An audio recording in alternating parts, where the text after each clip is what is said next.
Most founders think burnout is a time management problem, but what if it's actually a nervous system problem? And fixing it could directly impact your performance, your decision making, and even your business growth. Welcome back to the Practice Pulse, the podcast where we explore the people, systems, and ideas shaping the future of healthcare, wellness, and private practice growth. I'm your host, Nancy Margrit, founder of Optima Pro AI. We help wellness and healthcare businesses scale smarter using AI systems and automation while retaining the human touch. Today's conversation is a really interesting one because we're diving into something that's rapidly moving from the edges of wellness into the mainstream: nervous system regulation and recovery. Joining me is Michael Thomas, founder of Plunsana, a breathwork and contrast therapy center focused on helping people regulate stress, process stored emotions, and reconnect with their bodies. What makes his story especially powerful is that this work started with a deeply personal transformation, and it evolved from there into a growing business and community built around these practices. Michael, welcome to the Practice Pulse. We're so happy to have you on.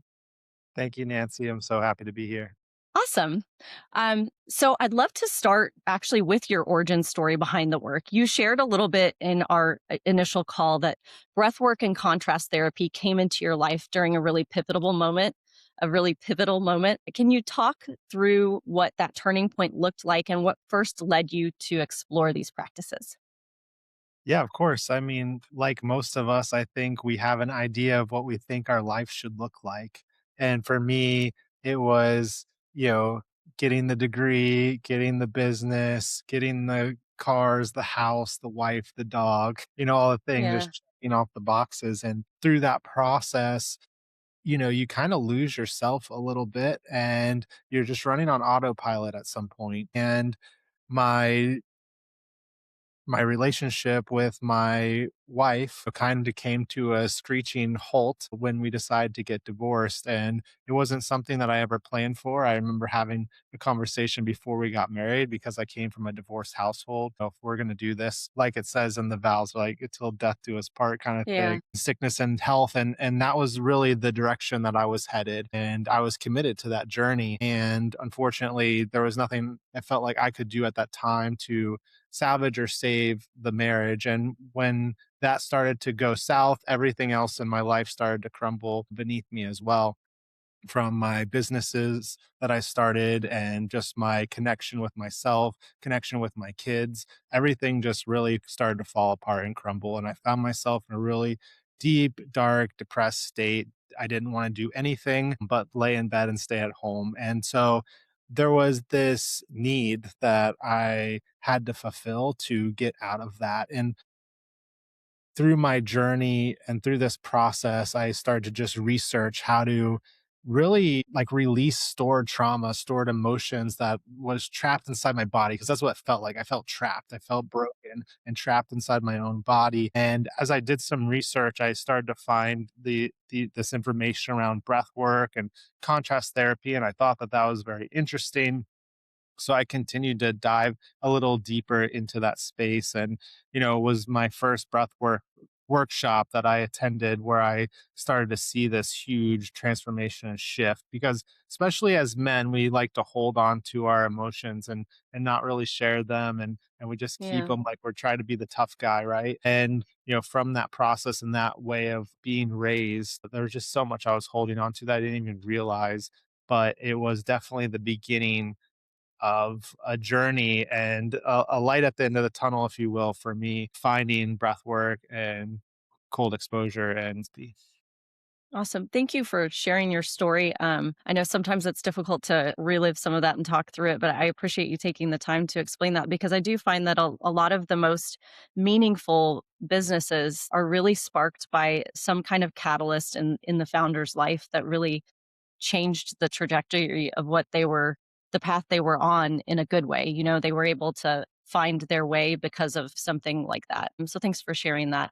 yeah, of course. When you were going through that journey, what did you discover about stress, trauma, emotional regulation that the traditional approaches weren't addressing? Did you explore traditional approaches first and then you found this, and what kind of how did that fill that gap? Yeah, so I was doing, some traditional talk therapy, and while I do believe that's supportive in some capacity, I think that really is just you trying to work stuff out in your own mind. And, a lot of times our trauma is stored in our body and not in our mind. I think our mind can recall situations that brings attention to it, or past experiences. So the mind has a tendency to reconnect the dots, if you will. So if you went through one experience and then you're having a similar experience, it automatically brings you back into that initial experience that you had. But the mind is very limited in the data that it's stored, and it's kind of like a one trick pony where it just kind of plays on a loop of all the things that you encounter throughout your life, and it just constantly pulls back in old patterns, old trauma, old data. And we store this stuff in our bodies. And so, to answer your question, I think talk therapy is great for the mind, right? It's great to work things out in the mind. But breath work and contrast therapy is something that is you start to work out in the body. And the primary focus of all these modalities is the vagus nerve. And I've learned that the vagus nerve actually sends 80% of its information up to the brain, and only 20% is coming down from the brain to the nerve itself. So when we look at emotional regulation and stress resilience, it's like, how do we control where it starts? And it starts in the body, and then the mind just contributes to it based on how we're feeling in the body, right? So yeah, that's where I think this stuff started to once I started to understand that, and I started to understand that energy is just moving through our body and emotions are just energy and motion and it's trapped in the body. I was like, how do I get how do I get rid of these things? Yeah. How do I start to move this energy? And it's through these like somatic practices and just raising the frequency of the cells and just moving energy. And it can happen in these different types of modalities through breath work and the sauna and the cold exposure. That's very powerful. I like the way you explained that and bringing in the vagus nerve. I didn't actually know that. So that's very cool. Thanks for explaining that. Yeah, of course. Um, so cool. So let's talk a little bit about the actual core model and the methodology. So tell us a little bit about what the actual experience looks like when someone comes into your studio. Like, walk us through that experience. Yeah, so a lot of times when people come into the studio, they're looking for something, and 9 times out of 10, it's just relaxation, right? People want to feel relaxed. Maybe they want to disconnect from the day because we're living in a world of chaos, right? So the studio, I tried to provide a sanctuary for people to come and disconnect from that chaotic world that they might be coming from. So the first step, I guess, in that process is to put your cell phone away, and just disconnect from that first and foremost, right? And then secondly is to move into a breath practice or a meditation practice. Sometimes I'll send people over to the red light room if they're not interested in doing a breath practice, because red light therapy is great for cellular regeneration, as we know, but it's also a great way to produce melatonin in the brain. So if you're coming in very stressed out, very disconnected from your body, it's a great place to start to just reconnect back to the body and kind of calm the nervous system and produce that melatonin just to decrease the stress levels. But step one is reconnecting. It's reconnecting back to the body. So, whatever that looks like, just taking a time to become present with yourself. From there, from that practice of reconnecting, whether it's through the red light therapy or through a short breath work session, then they'll move into a sauna session, which the sauna sessions are great because we have traditional saunas here. So they get very hot between 190 and 210 degrees. These saunas, because of the heat, they work very rapidly. So you only stay in for about 15 minutes per session, Hmm. and they vasodilate the veins. So all your veins open wide up. The circulation starts to flow through the body. Your heart rate starts to increase. You start to detox heavy metals. It helps with circulation, inflammation, and you really start to get this flush going on of any toxins, anything you're like holding on to. And it's a great way to decompress and release stress in the body. It's also good for helping relax the muscles as well. So once they spend their time in the sauna, they'll get out. And the most important thing about contrast therapy, in my opinion, that a lot of people skip is the pause in between. It's the rest between the next stress. Because again, we're living in a chaotic world. We're dealing with stress all day long, stress, stress, stress, stress. So there's really no point in coming here, stressing the body in the sauna, and then stressing the body in the cold right away.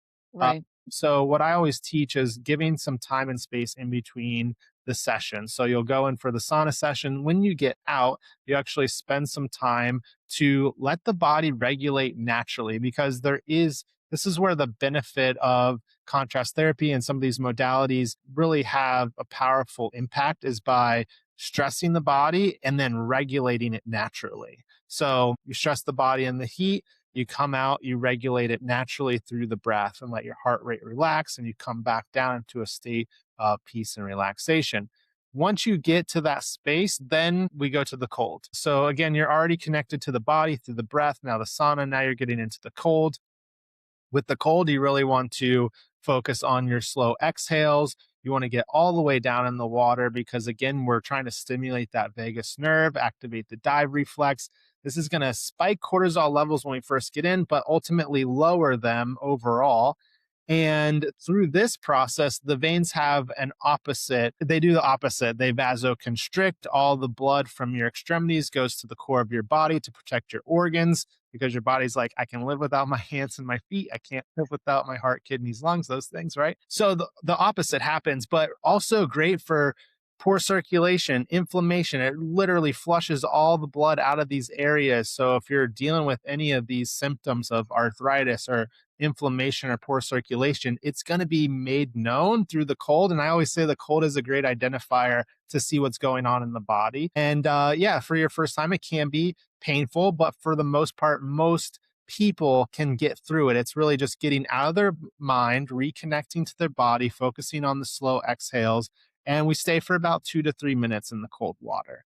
Once we get out of the cold water, once again, we're going to rewarm naturally. So, not by getting back in the sauna right away. We're going to go outside, or we can stay inside, but we're going to do some light movements just to start to move the warm blood back out to the extremities, keep our heart rate nice and slow. And then once we feel the chill come off our back and we feel more regulated, then we could start the process again.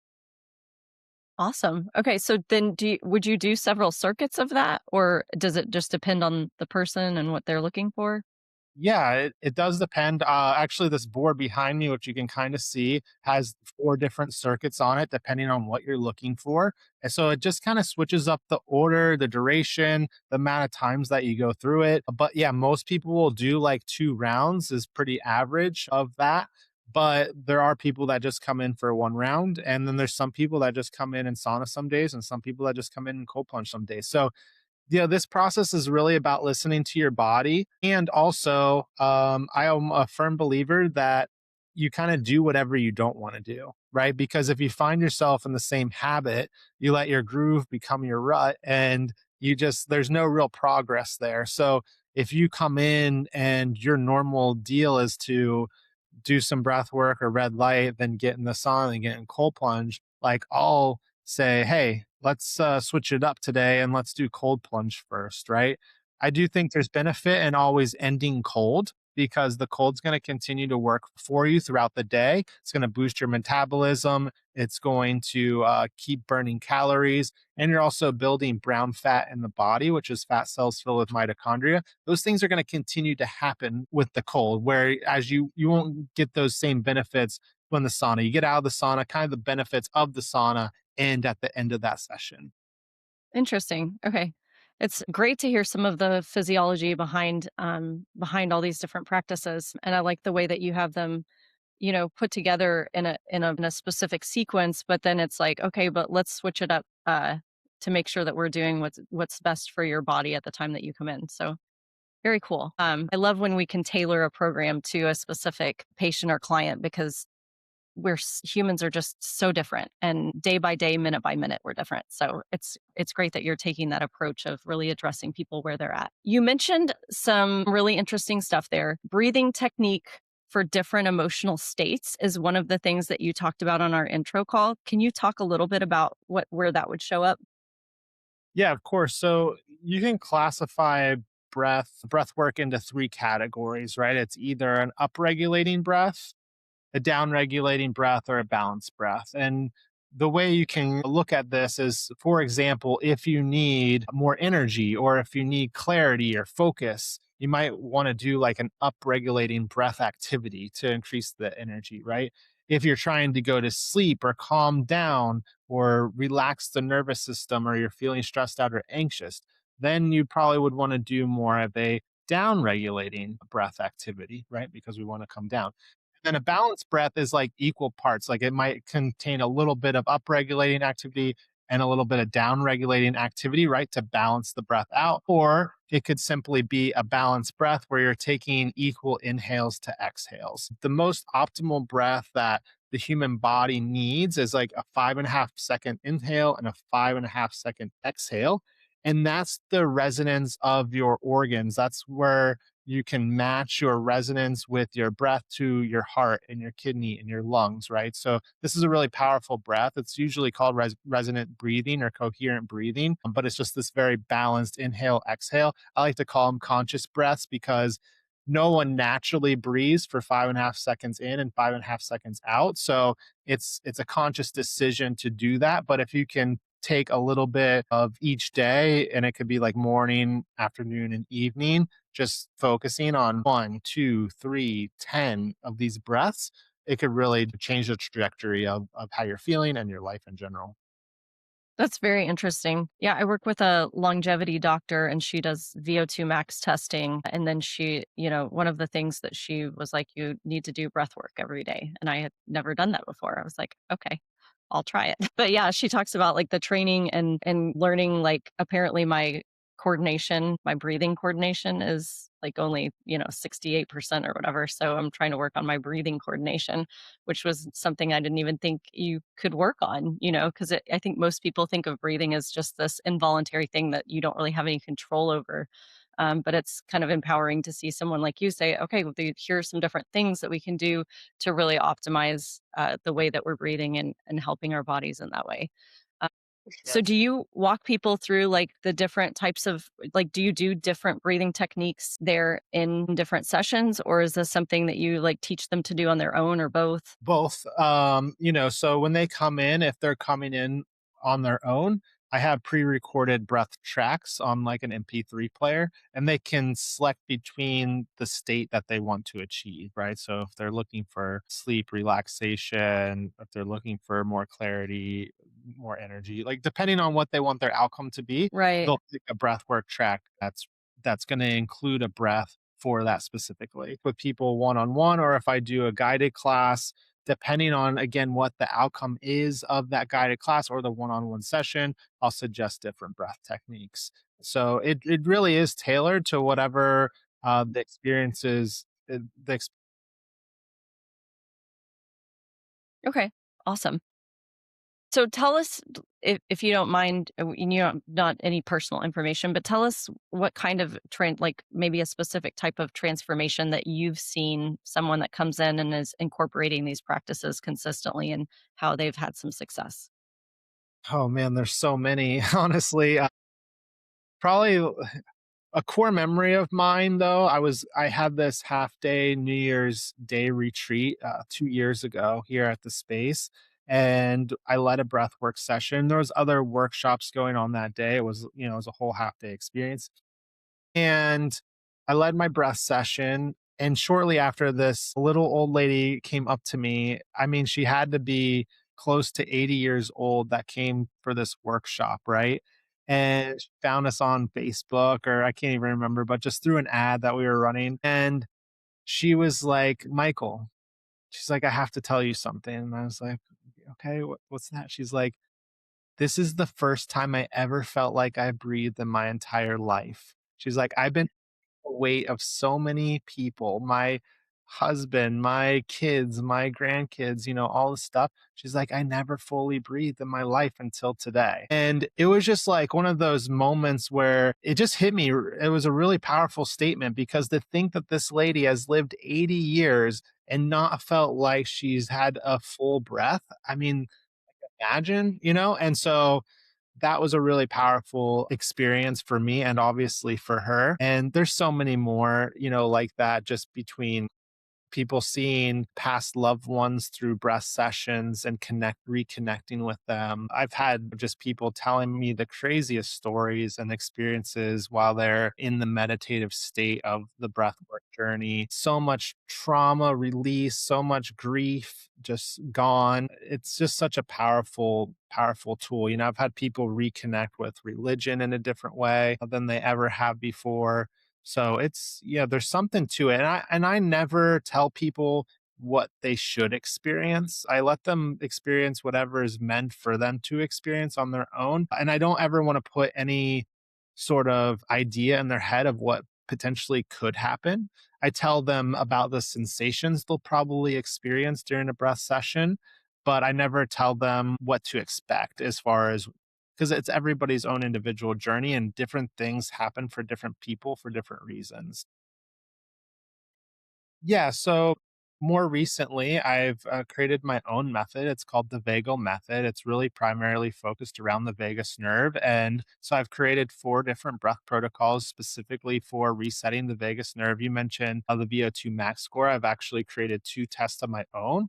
One is a vagal tone breath test. And the other one is a heart rate variability breath test using the vagus nerve. So yeah, I've been primarily focused on continuing to roll out and create this method. But from a digital perspective, I offer a 7-day nervous system reset that includes some of this methodology. I also do guided breath work and meditation tracks that are specific to your needs. So, someone, for example, could reach out to me and say, "Hey, I'm dealing with XYZ," and then I'll create a very specific breath and meditation track for them based on their own personal experience. That will be like 20 to 30 minutes long. So that's one of my core offerings. And then I also do a lot of wellness workshops for teams and corporate programming. So that's been one thing that I've been more active in that space because we're finding that a lot of these teams and employees need need some of these Mhm. tools and techniques to perform better and have a deeper connection with their coworkers and have more clarity and creativity. So Very those are cool. the ways that I work with people outside of the space. Yes. Awesome. So let's shift now and let's talk a little bit about the business side of what you're building. So when you first started building this community and then eventually your studio, what were some of the key operational or business challenges that you had to figure out? From the time this started in my backyard. Okay, this was never really supposed to be a business. Honestly, like I knew once I saw the impact that it had on my life, I wanted to share it with as many people as possible. Right. So I started, hosting breathwork and cold plunge experiences in my backyard. And from that, as that continued to grow, I'm like, I have to open a space. And, the space was really for myself, to be honest with you. I created the space so I had a place to go to do these things. And then I thought if anyone else could benefit, great.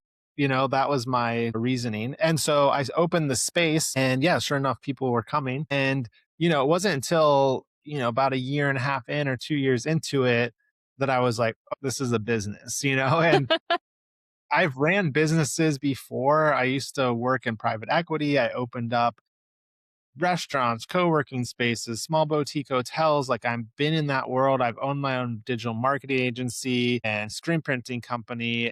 Like I've done a lot of different things in my life. So I had the core framework for how to run and operate a business. But this was different. It was a passion project, for me.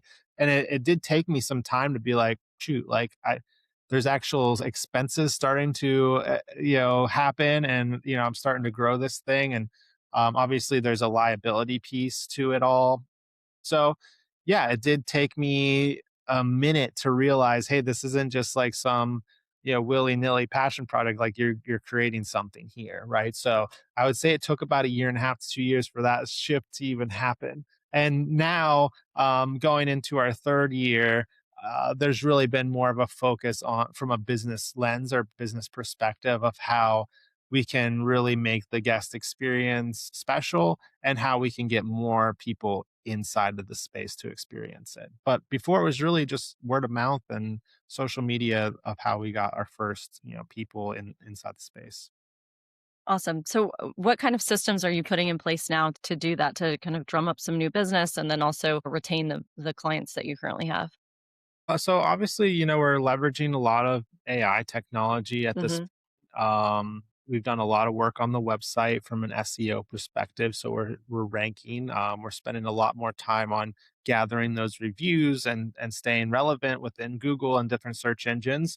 So when people are searching for us, hopefully we're showing up towards the top more than what we were. We're also just offering different deals or incentives to come in, right? Where we never really had that before. So we're offering discount drop ins. We're also doing like 2 week trials that's at a discount as well. So people can come in and experience the space without fully committing to a monthly membership, right? So, yeah, there's just different things we're starting to implement now that we hadn't in the past. And then on top of that, with me trying to build the corporate wellness programs and stuff, I do think there's a huge opportunity for corporate memberships here at the space, which we haven't really leveraged or looked into. So these are some of the new ways that we're going to be growing the space, the brick and mortar space. Awesome. As you look ahead for Plunsana, how are you thinking about scaling this work to still keep, but also still keeping the experience personal and impactful? It's a good question. The business is definitely scalable. Obviously, there's a lot of other contrast therapy studios that are becoming franchises at this point, right? So we're seeing it in the market that there is a shift. One thing I pride myself on in this space and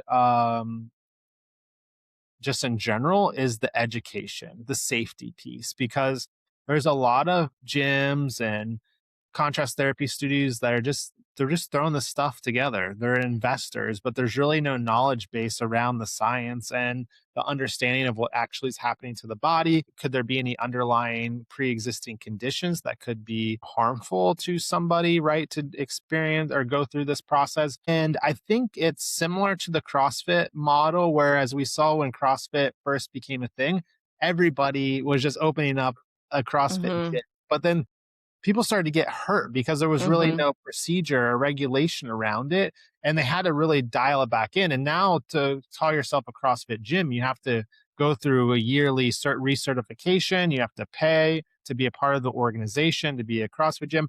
And that's why now you're seeing less and less gyms calling themselves CrossFit, and they're more just like they're the CrossFit vibe, but they're not necessarily under this CrossFit brand, Right. right? And I think there'll be something very similar that happens with this industry. I don't know when, I don't know what it's going to take, but I do think that there's not a lot of regulation around it currently.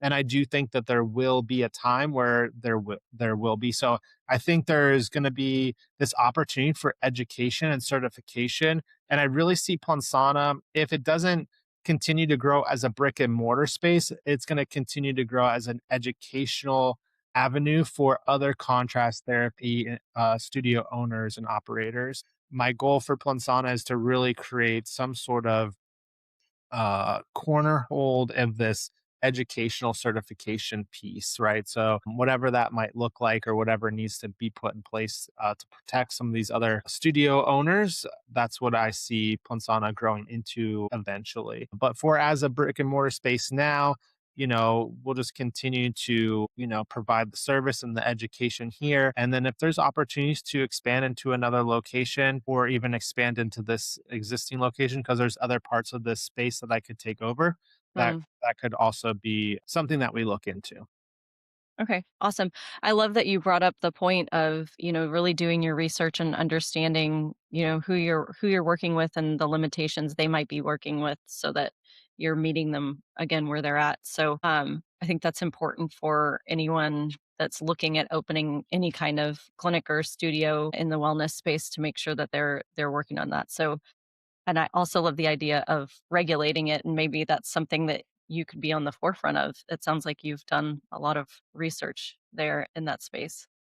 Yeah, I mean, there's a lot to it. And also, I just had someone come in from San Diego, I believe. He came into the space, and as he was leaving, I asked him how his visit was. And he was like, "Man, it was so good." He's like, "I haven't cold plunged in 4 months. They shut all the cold plunge studios down in San Diego."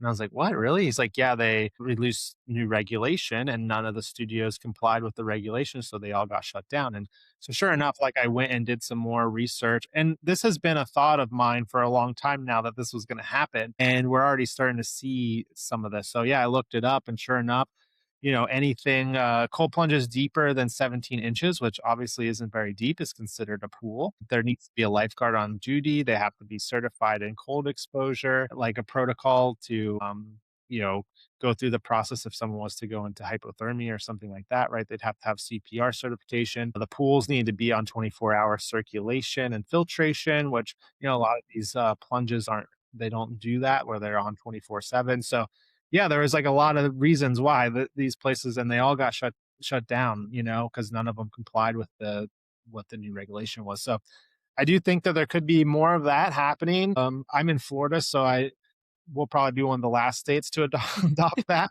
But I do think that we could just be ahead of that Right. for a lot of people.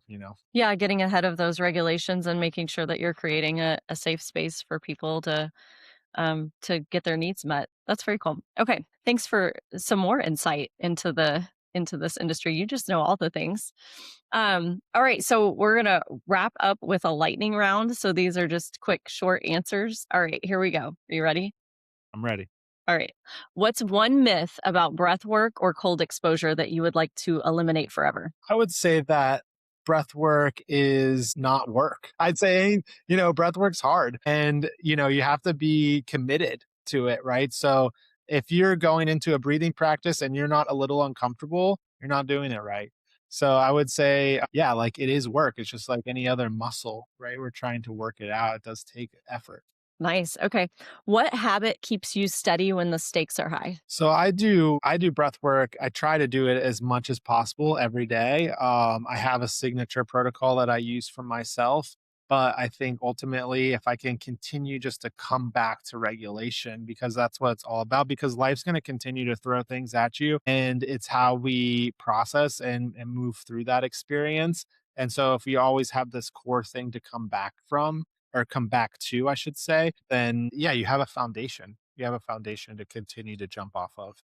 That's great. What gives you the most hope right now? I mean, obviously, there's a lot of chaos in the world right now, but I do think that there are also more people moving into this space and wellness where it's not traditional talk therapy anymore. People are realizing that they have to do something more than just that. And obviously, even, looking at some of these medications and things that are coming out, it's like, you have to do something more. There's a reason, there's an underlying cause. And I think more people are waking up to that and understanding that we need to move the energy. We need to get it out of the body. And the best way to do that is not to fight it through a medication, like minimize the symptoms, or it's not to just blow it off and forget about it. It's not to sit there and talk through it a bunch of times with therapists, but it's the actual work. It's the actual movement, the movement of the energy, get it out of the body, whatever way feels right for you. I think, yeah, like I said, more people are waking up to that. And so I feel really hopeful about the way the wellness space is going. Yeah, it's expanding in a different way right now for sure. Okay, last one. Where can listeners follow your work and learn more about Plunsana? Great. So I'm most active, I would say, primarily on Instagram. So you can follow me personally. It's Michael Thomas M with a little underscore at the end, or Plunsana. It's PLUN_SANA. So those are my two Instagram accounts. Through there, there's different links to our websites, my personal website. There's different ways to continue to engage with me through my stand store. I have a lot of those products that I already mentioned that I'm doing digitally for people. And yeah, if you want to go to our website, obviously you can access them through the Instagram, but if not, you can go to www.plunsana, Plunsana.com, or my personal website, which is www.michaelthomasm.com for more of my corporate vagal nerve methodology and that sort of stuff. Awesome. And we will include all of that in the show notes. So, very cool. Well, Michael, thank you so much for joining me today, sharing a little bit about your story and the work that you're building. It's always inspiring to see how personal transformation can really turn into something that helps so many people and spreads in such a way. So, for everyone listening, if you enjoyed the conversation, be sure to like, subscribe, and share the Practice Pulse so more founders and practitioners can learn from these stories. And if you'd like to connect with Michael and learn more about Plunsana, again, we will include those links in the show notes. And until next time, innovation creates possibility, implementation turns it into growth. We'll see you on the next episode of the Practice Pulse. Thank you.